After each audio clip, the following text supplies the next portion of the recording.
Olá pessoal, tudo bem com vocês? Hoje eu quero compartilhar com vocês um vídeo que tocou muito, muito mesmo meu coração.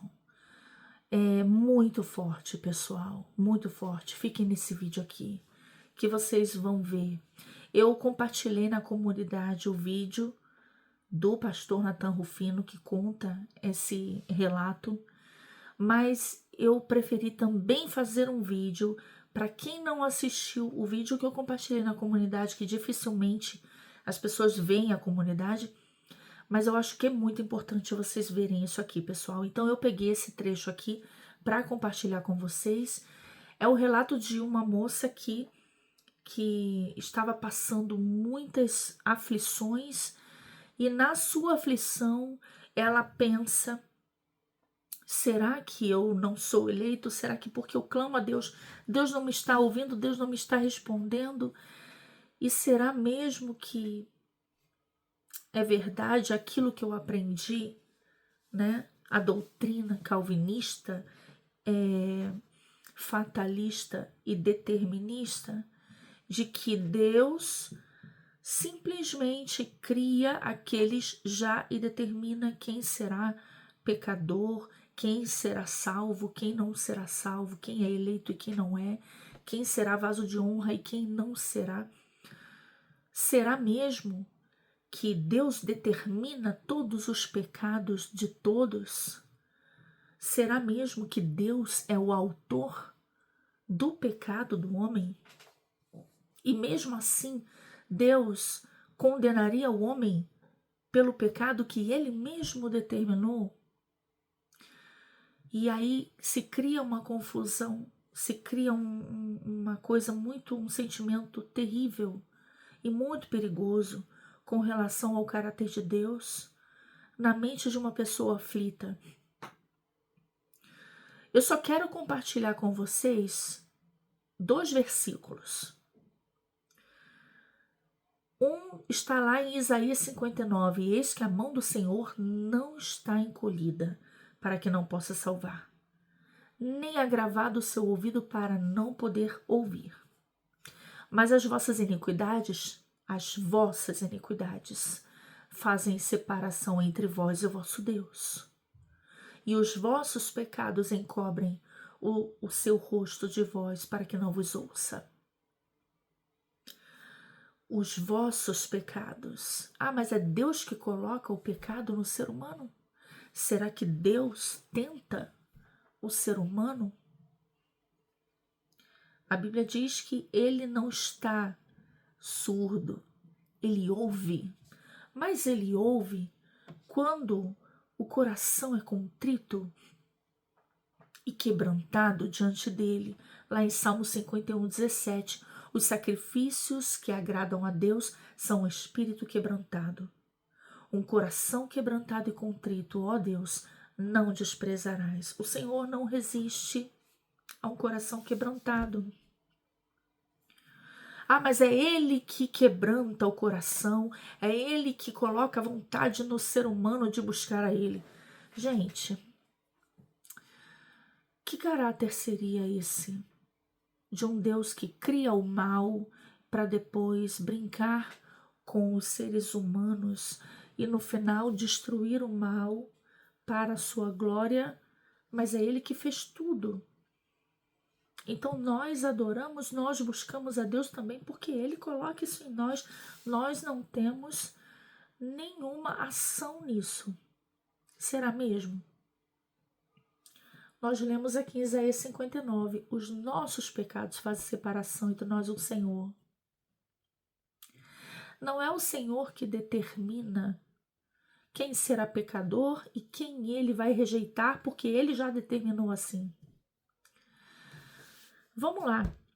Eu quero fazer vocês ouvirem esse relato. Isso é muito sério, pessoal. Fiquem comigo aqui. Isso é muito, muito sério. Olha até que ponto pode chegar o perigo dessa doutrina. Eu tenho uma amiga, eu sou de Fortaleza, como eu falei para vocês. No ano de 1996, eu me mudei para Campina Grande, que é a segunda cidade da Paraíba, como vocês sabem, né? E eu estava em 96, em Campina, abandonei minha cidade, eu tinha um grupo de oração na minha casa. Para minha casa vinham pessoas de diversas denominações. Depois até surgiu uma igreja desse grupo, e eles estão hoje lá em Fortaleza, mas o pessoal que estava comigo se dispersou e voltou cada um para sua denominação. E essa minha amiga, ela voltou para a igreja dela, que era calvinista, tá? Reconhecidamente calvinista. Uma igreja muito forte e conhecida no Brasil. E ela voltou a ouvir as mesmas pregações de antes. Enquanto estava comigo, eu em contato com ela, eu estava sempre pregando o evangelho o mais puro que eu pudesse ministrar, e ela estava indo bem. Depois de pouco tempo que a gente se afastou, ela parou de frequentar as reuniões e voltou para a congregação calvinista da qual ela fazia parte. Ela me escreveu uma carta que eu acho que retrata muito bem o sentimento de muitas pessoas que acabam ficando presas nessa confusão mental que o calvinismo causa. Veja como ela escreve muito bem, e ela é bastante específica nos sentimentos que ela experimentou. Talvez alguns de vocês até se identifiquem com o que ela vai dizer aqui. Ela me escreveu no dia 10 de agosto de 1997. E ela disse: saudades. São tantas coisas que passam pela minha cabeça que eu não sei por onde começar. Primeiramente, eu queria te confessar que eu tenho medo de abrir-te o meu coração, porque eu sei que vou levar muita bronca pelo que você vai ver lá. Eu não gostaria de te decepcionar, muito menos preocupar, mas também não quero aparentar o que não sou mais. Se você quer mesmo saber como eu estou, eu vou começar pelo pior, o espiritual. Posso quase ouvir você dizendo agora: misericórdia. Meu relacionamento com Deus está bem complicado. Talvez você vá me dizer que eu devo buscá-lo mais, orar mais, etc. mais. O fato é que eu cansei de fazer exatamente isso porque não obtive dele resposta alguma.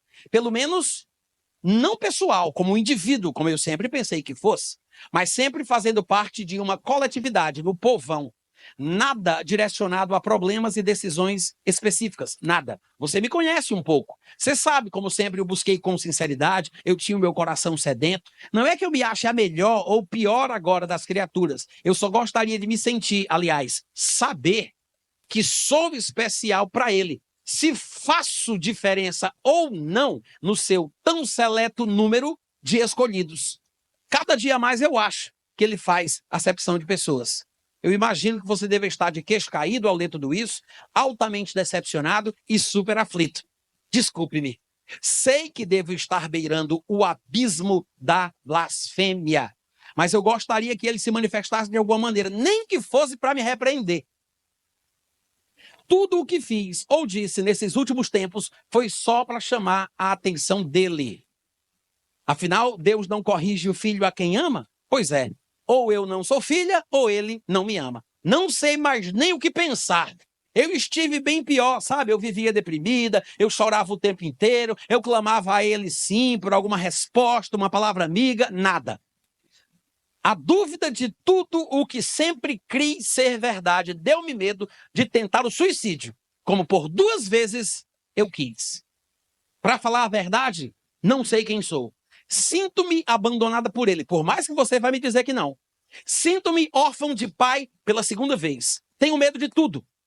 Acho-me vulnerável, não sei no que crer. Acho até que no final ele conspira contra mim porque eu me rebelei. Eu vivo temendo a sua vingança. Se a predestinação existe, como alguns acham, será que eu não fui escolhida para ser outra coisa e eu é que estou insistindo em querer ser parte do povo eleito? É inteligente ou não é? Não é inteligente o argumento dela, gente? Os questionamentos, as dúvidas, a pergunta são válidas. São válidas. Porque quando você ouve durante muito tempo pregações que lhe induzem a pensar assim, vai chegar um momento da sua vida, Deus o livre, na sua crise existencial, que você vai dizer: e aí, será que eu estou passando por isso que é porque Deus não me ama? É porque eu não sou parte do povo eleito? Né? Sei lá, os pais que se divorciam, um casamento que acaba, um filho que morre, uma coisa qualquer que acontece na família, a pessoa se desespera e ela ouviu o tempo inteiro: as coisas que acontecem, boas ou ruins, acontecem porque Deus quer, porque Deus determina, porque Deus fez com que aquilo acontecesse. E a pessoa só sofrendo, chega um momento que ela diz: será que eu fui destinada por Deus para ir para o inferno e eu estou aqui querendo ser parte do povo eleito, mas ele me excluiu? É um questionamento razoável. Então ela disse: sabe o que eu queria? Eu queria respostas. Eu queria dialogar com alguém que me conhecesse e não me recriminasse de cara. Eu preciso de ajuda e eu sei disso. Mas tenho tanto medo de conversar com alguém a respeito de tudo isso. Talvez ninguém entenda que eu, que sempre fui tão firme, sempre fui tão crente, esteja passando por uma crise mais ou menos de 18 meses, 1 ano e meio, tão forte quanto essa. Mas, quanto maior o gigante, maior a queda, né? Minha mãe talvez até esteja suspeitando, mas ela não tem certeza do que esteja acontecendo. E eu quero que continue assim. Ela já tem preocupação demais. Até porque quem deveria ser o mais preocupado com a ovelha que se perde, falando de Deus, continua para mim surdo, mudo e cego. Talvez eu me aproximando de você, ele agora me note. E você também. Vê se não me esquece. Desculpe o besteirol acima, mas não me abandone. Aguardo ansiosa os seus carões. É forte ou não é? Ela me autorizou a ler essa carta. Eu disse para ela que ela escreveu muito bem. Eu sei que é redundante dizer que é uma cearense inteligente. Gente do céu, gente do céu. Meu Deus do céu. Meu Deus. Vocês perceberam? Esse vídeo aqui eu recomendo que vocês assistam ele todo, tá? Vou até deixar o link aqui embaixo, tá bom? Para vocês assistirem todo, porque assim, tem muita coisa ainda. Eu compartilhei a carta, eu não posso compartilhar o vídeo inteiro, tá, gente? Mas seria até maravilhoso poder compartilhar tudo. Mas vai lá e assiste tudo. Como ele conta um pouco do testemunho dele também com relação a isso, tá? E você percebeu uma coisa? A ideia de que Deus determina, né, quem vai ser salvo, quem não vai, mesmo que você queira mudar, mesmo que você queira buscar Deus, mesmo que você queira agora ser filho de Deus, não pode. Já está determinado que você não é. Você imagina, gente? Ou seja, isso tem muito a ver, inclusive ele fala isso no vídeo, tá? Isso tem muito a ver com a doutrina do hinduísmo, sabe aquela coisa do karma, né? O budismo também tem muito isso. O karma. Ou você tem um karma bom ou você tem um karma ruim. Ou você vai, se você é pobre, você vai ser sempre pobre. Você não pode mudar essa realidade. Por mais que você queira mudar, você não pode mudar. Ou se você é rico, ou se você é bem sucedido ou não, isso não vai mudar. O karma da pessoa é aquele e vai ser aquele, né? E então, basicamente, essa ideia do determinismo, ela tem muito a ver com a ideia do karma. Porque o que essa mulher descreveu aqui, será que ele, que já estou determinada, já determinou que eu não faço parte do povo eleito, e eu estou aqui teimando, insistindo numa coisa e não vai adiantar nada, ele não vai me ouvir, ele não me ama. Gente, cara, isso é muito forte. Porque assim, defender o determinismo quando tudo vai bem é fácil, né? Quando você tem status, quando você tem dinheiro, quando você tem uma família estruturada, é fácil defender o determinismo, não é? E é fácil também perder completamente a empatia diante de outras pessoas e a pessoa que está passando por qualquer problema desse mundo, você vai dizer sim, Deus determina tudo. Tipo, não tô nem aí. Aquela falta de empatia e aquela frieza. Os pentecostais, por muitos anos, sempre falaram, né, que os reformados eram frios.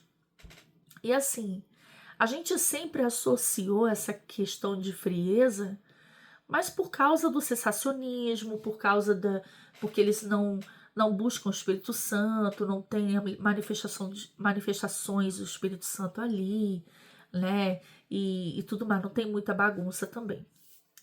Mas, gente, eu tô percebendo uma frieza que vai muito além disso. Que vai muito além do que,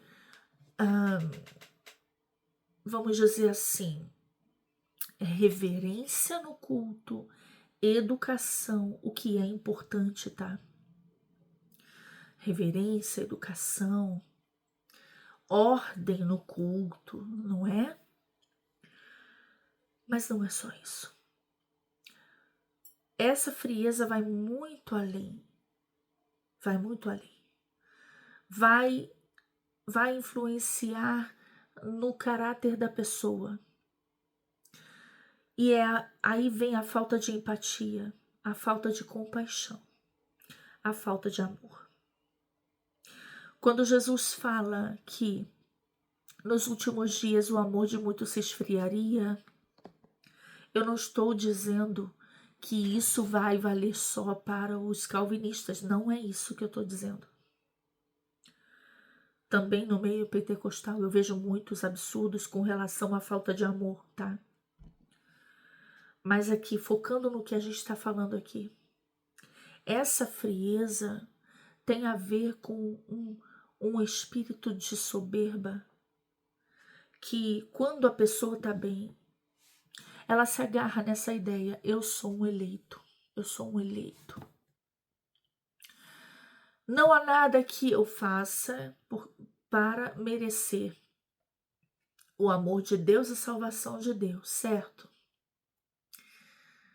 De certa forma, sim, porque a salvação, quem conquistou ela foi Cristo na cruz. Nenhum de nós poderia pagar esse preço, porque era um preço muito alto para a nossa salvação. Por isso Jesus pagou esse preço por nós. Por isso que nada do que nós fazemos vai pagar a nossa salvação, porque quem pagou ela foi Jesus. Porém, isso não quer dizer que eu vou dizer nada do que eu faça vai fazer Deus me amar mais ou menos. Porque não é bem assim. Quando a Bíblia diz que Deus ama aquele que dá com alegria, por exemplo, o amor não é sentimento, o amor é ação de Deus. Ação de Deus em nosso favor. Isso é amor.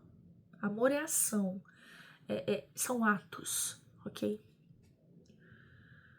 Mas você percebe que é como se quem acredita na doutrina determinista calvinista de que eu sou eleito, e aí começa a se ensoberbecer, e aí começa a pensar que é melhor do que as outras pessoas, a pensar que pertence a uma casta superior, que tem o karma bom. Então, percebe que perigo é isso? Quando a gente vê alguém pegando um texto fora de contexto para dizer não há quem busque a Deus. Ninguém busca a Deus. Essa frase sozinha não é verdade. Isso tem que estar dentro de um contexto. Porque a Bíblia também diz que aquele que invocar o nome do Senhor será salvo. Não é Deus que coloca a invocação em você. Ele bate na porta de todos, ele dá chance a todos. A Bíblia também diz que é vontade de Deus que todos sejam salvos. É óbvio que há uma interação. Não somos nós que conquistamos a salvação. Nós simplesmente recebemos o presente que Ele conquistou e nos deu. Ele conquistou esse presente e Ele oferece a todos. Quem receber, quem crer será salvo. Percebe? Não é que Deus determina quem vai crer, então.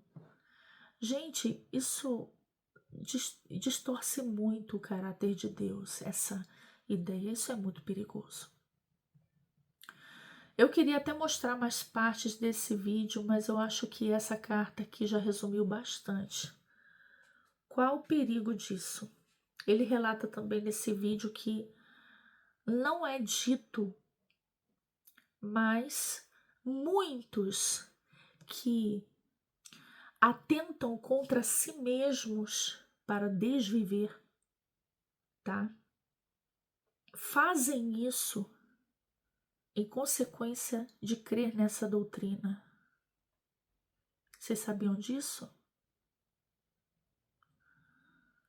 Como eu disse, quando vai tudo bem é muito fácil dizer eu sou o eleito e se achar superior às outras pessoas.